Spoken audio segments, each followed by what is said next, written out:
Mais il était blessé pour nos péchés, brisé pour nos iniquités. Le châtiment qui nous donne la paix est tombé sur nous. Par ces meurtrissures que nous sommes guéris. C'est par ces meurtrissures que nous sommes guéris. Notre sous-thème de ce soir est intitulé par ces meurtrissures nous sommes guéris de toutes les maladies. Je dis par ces meurtrissures nous sommes guéris de toutes nos maladies. Nous lisons aussi Jean chapitre 5. On peut gagner le temps. Jean chapitre 5, à partir du 5e verset. Là se trouvait un homme malade depuis 38 ans. Jésus l'ayant vu coucher, et sachant qu'il était malade depuis 38 ans, longtemps, lui dit, ce soir nous voulons partager dans quelques minutes. Nous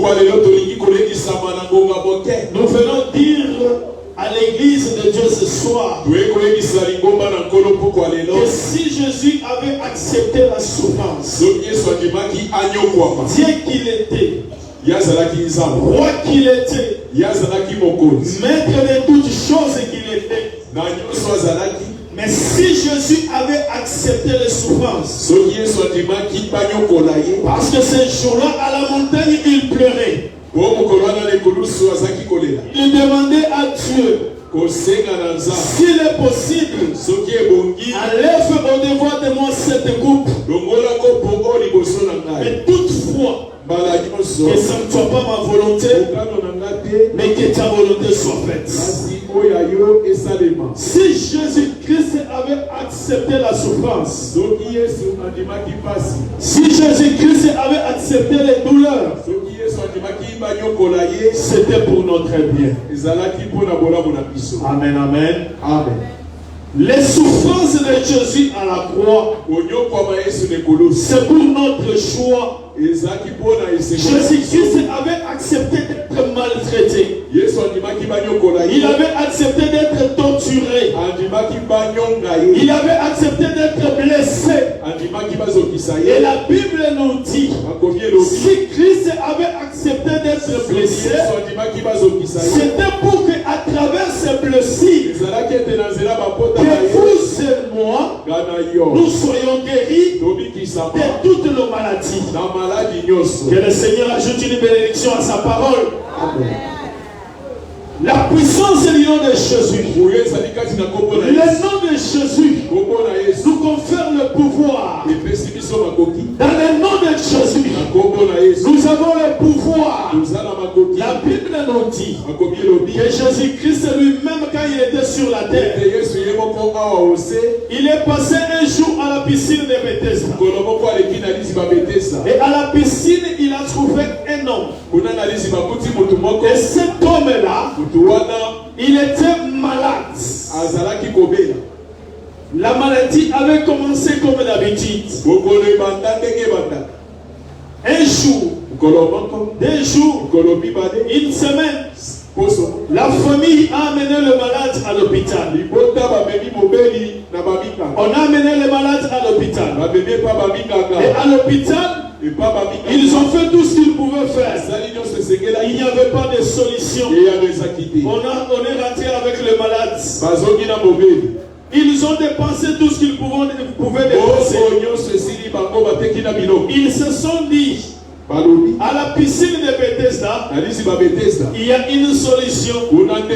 Quelle que soit la maladie, si nous amenons notre malade à Bethesda, il y aura une solution. Lorsqu'ils ont amené leur malade à Bethesda, ils attendaient de jeter leur malade dans dans l'eau. Parce que la règle était claire. Pour être guéri, il fallait se jeter premier dans l'eau.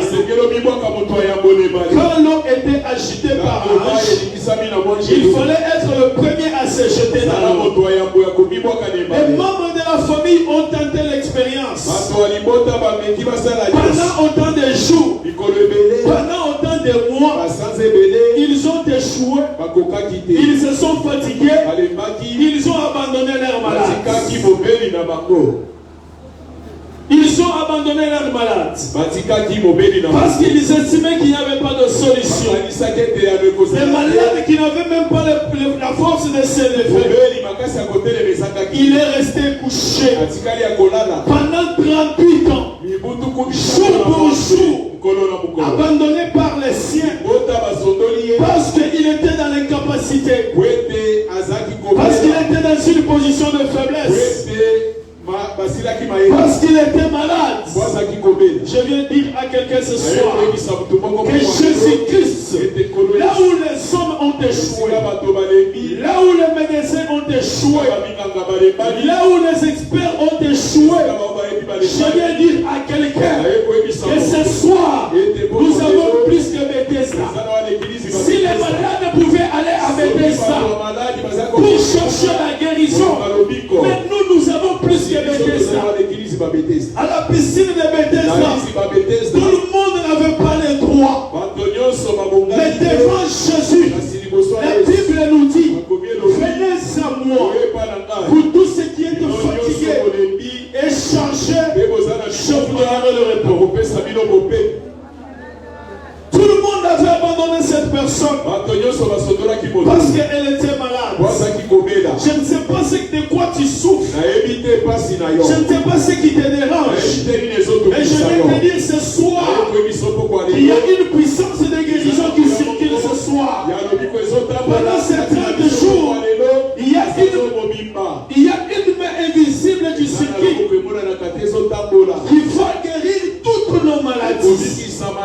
Quelle que soit la maladie dont tu souffres, quelle que soit la durée que cette maladie a pris, je viens te dire ce soir que le nom de Jésus est capable de te guérir de toutes tes souffrances.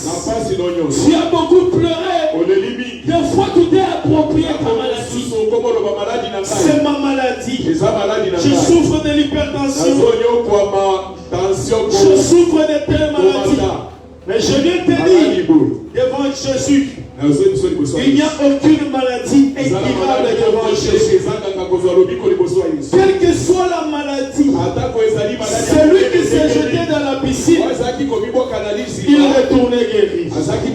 Ce soir, tout celui qui est malade dans ce lieu, je te demande une chose, et seulement foi en Dieu. Crois que Jésus-Christ est capable de faire quelque chose. Jésus-Christ, c'est le médecin par excellence. Le médecin de ce monde. Lorsque tu viens vers lui, il commence à te poser des questions pour avoir l'idée. Si tu lui donnes de mauvaises informations, il peut même t'achever.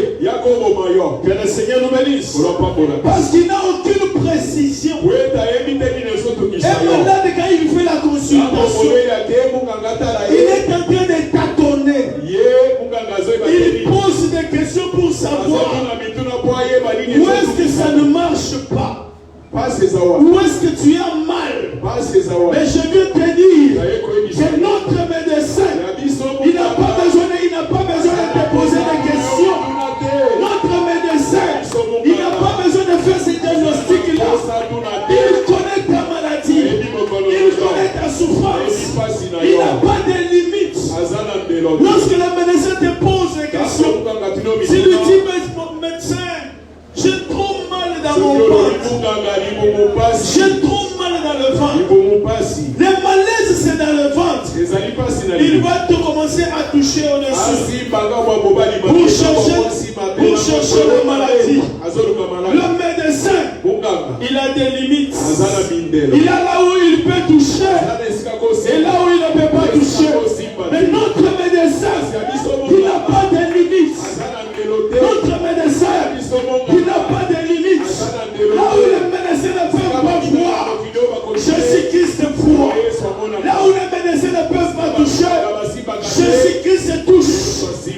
ce soir, Dieu va opérer quelqu'un ce soir. Si tu crois seulement que Jésus-Christ est capable de te guérir, les ciels vont prendre acte. Crois seulement ce soir, tu verras la gloire de Dieu. Matthieu chapitre 8 nous parle que Jésus-Christ entre à Capernaum. Il voit un centenier qui arrive. Il dit à Jésus, Maître Seigneur, je suis venu vers toi parce que moi-même je n'ai pas de problème. Je n'ai pas de problème. Je suis venu vers toi parce que chez moi à la maison, il y a mon serviteur qui est couché. Chez moi à la maison, mon serviteur a un problème de paralysie. Il souffre sérieusement. C'est pourquoi je suis venu vers toi pour que tu trouves une solution.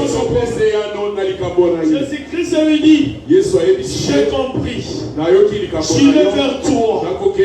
Le centenier lui dit, il n'est pas question que tu te déplaces. Tu ne peux pas te déplacer. Dis seulement un mot. Dis seulement un mot. Mon serviteur, là où il est, il aura la solution à son problème. Laisse-moi dire à quelqu'un ce soir, bien que tu sois malade, ou que tu ne sois pas malade, nous sommes là pendant ces 30 jours, parce que dans nos maisons, il y a nos parents qui souffrent, il y a nos enfants qui souffrent, il y a nos frères qui souffrent, dans nos familles, il y a des gens qui souffrent, il y a nos amis qui souffrent. La Bible dit, crois au Seigneur Jésus, tu seras sauvé, toi et toute ta famille. Ta présence ce soir, s'il y a quelqu'un qui est malade dans ta maison, comme les centeniers s'étaient approchés vers Jésus pour chercher le secours de Dieu pour son serviteur qui était malade, ce soir, il faut avoir la foi de ces centeniers-là. La personne qui est malade, elle peut être à Kinshasa, elle peut être au village, elle peut être n'importe où. Mais ce que je sais, la Bible me dit que la main de l'Éternel, elle n'est pas courte pour agir. La main de l'Éternel n'est pas courte.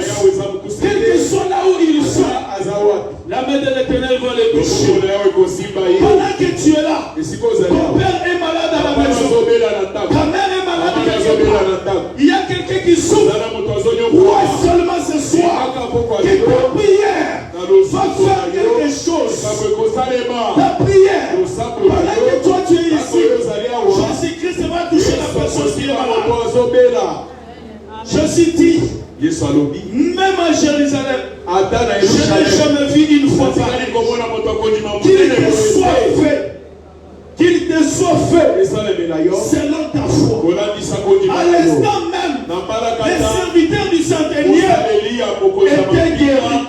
Je vais dire à quelqu'un qu'il te soit fait selon ta foi.